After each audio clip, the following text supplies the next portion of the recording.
Off the southern coast of Australia, there lies a magical island. It's tiny and beautiful. And it's home to a very special penguin, the little penguin. As the name already says, little penguins are small, very small. In fact, they are the smallest penguins in the world. They live mostly in the ocean, but for resting and nesting, they come ashore, mostly at night because that's safer.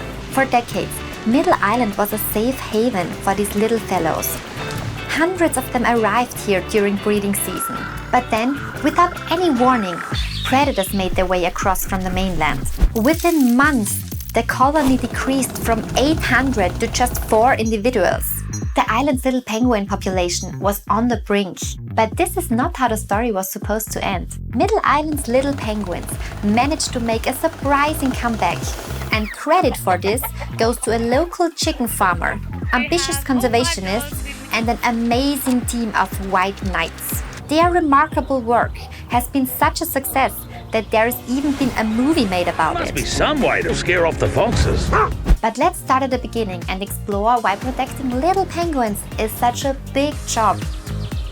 Decades ago, hundreds of little penguins lived on Middle Island, a rocky fist of land down on the southern coast of Victoria. Here, the little penguin colony was flourishing, and the ground was dotted with dozens of penguin burrows.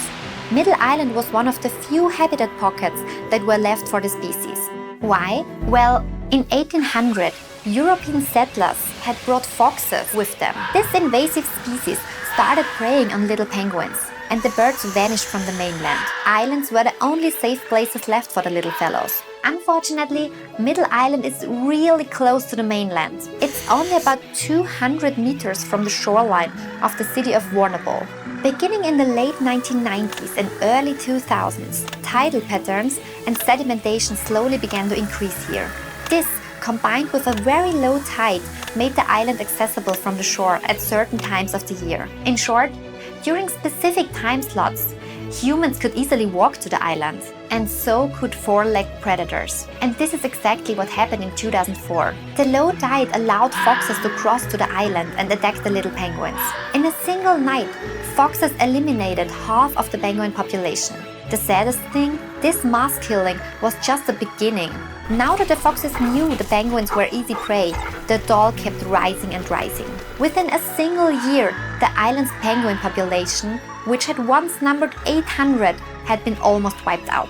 Not a single burrow was left intact, but local chicken farmer Swampy Marsh was still optimistic. He suggested that Maremma dogs could help protect the penguins on Middle Island. Previously, Swampy had successfully used Maremmas to help protect his 5,000 free-range chickens from fox predation. And penguins are just chickens in fancy dinner suits. A unique idea was born. However, the practical implementation wasn't easy at first. A lot of paperwork needed to be done. And there was another big issue. Dogs were not allowed on Middle Island. But since there were only 4 birds left, Swampy's idea was the only chance the little penguins had. Luckily, the Warrnambool City Council gave it a try. The island was closed to the public, the no dog signs were removed, and farmer Swampy and his dog Oddball arrived on Middle Island. The two immediately got to work, and they totally changed the history of Middle Island's little penguins. It was exactly as Swampy had predicted. Putting a dog on the island has changed the fox's pattern. Swampy and Oddball did a great job. So great that their work was soon professionalized and the Middle Island project was born. Someone who knows every single detail about this special project is Lillian Maher. Hi everyone, my name is Lillian and I'm the Middle Island Project Officer here in Warrnambool. So the Middle Island Project is a very unique project that uses Maremma Guardian dogs to protect the little penguins and other seabirds over on Middle Island. This was really a world's first in conservation. Talking about first, Yudi and Tula, named after the scientific term of the little penguin, Eudyptula minor, were the first Maremma dogs trained as guardians specifically for this project. Together they protected the little penguins and saw the colony increase to an estimated 180 birds. Between 2006 and 2017, while Yudi and Tula were guarding the island, there was no evidence of fox attacks. And after Judy and Tula retired, their success story continued. No penguins have been killed while the dogs have been over on Middle Island. And today, the method is known as the Vulnerable Method for Conserving Wildlife. But how does it work? How do Maremmas protect the penguins? The current dog team, which consists of Mezzo, Isola and Oberon, will show us. First, the most important thing is that these white guardians are on the island. So the three of them regularly cross over to Middle Island all year round. Their first stop is always the beach. Here, the dogs spread their scent all over the shore. Afterwards, they patrol the Borough region and then go up to the boardwalk. Although it might sound like it, the dogs actually don't need to kill foxes every day. Basically, the dogs just have to hang out on the island and spread the scent around.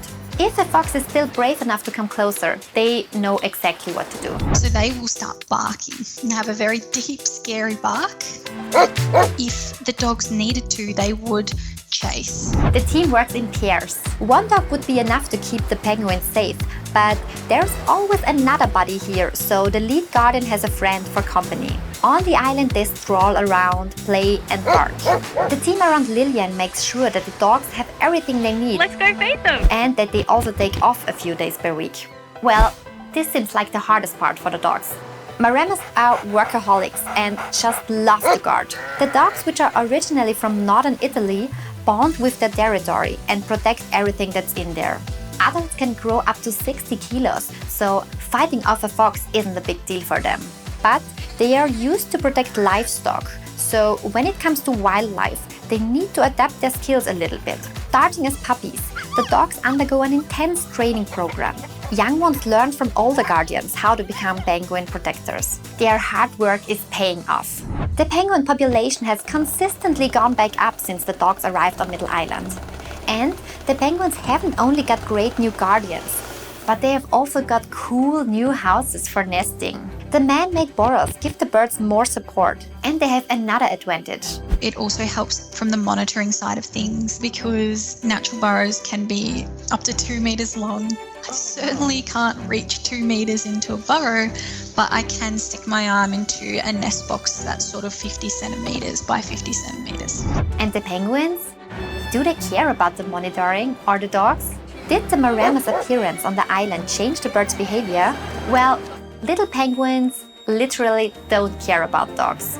But that's okay, because the only thing that's important is that they are safe and that future generations can waddle safely to their burrows when arriving home at night.